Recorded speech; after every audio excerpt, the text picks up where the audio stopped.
আমরা স্পষ্ট করে বলে দিতে চাই, বাংলাদেশের ছাত্র জনতাকে ব্যারিকেড দিয়ে আটকে দেওয়া সম্ভব নয়। যদি আটকে দিতে চান, গদিতে আগুন জ্বলবে।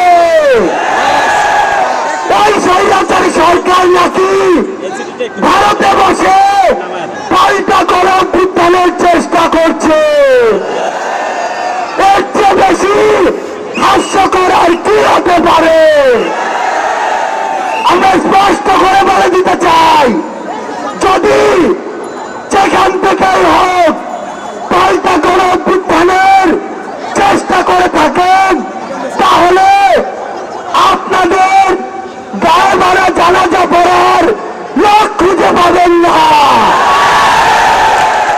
আমরা যখন রক্ত দিতে শিখেছি, তখন আপনাদের মতো ফ্যাসিস্টরা আমাদের লোক পর্যন্ত স্পর্শ করতে পারবে না।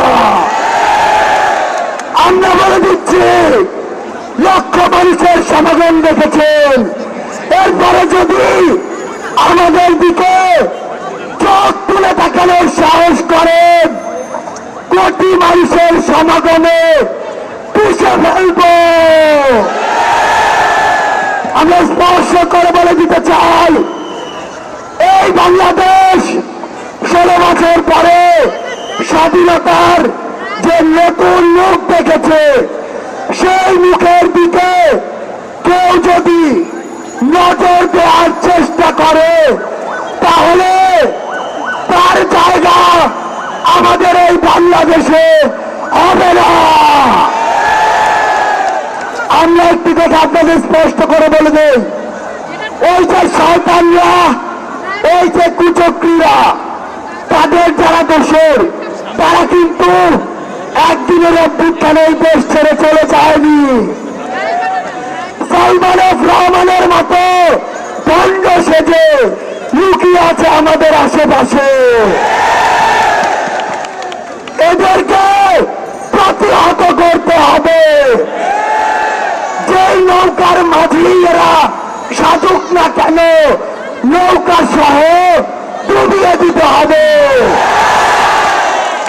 আপনাদেরকে স্পষ্ট করে বলি, আমরা আমাদের একটি ধাপ মাত্র পার হয়েছি।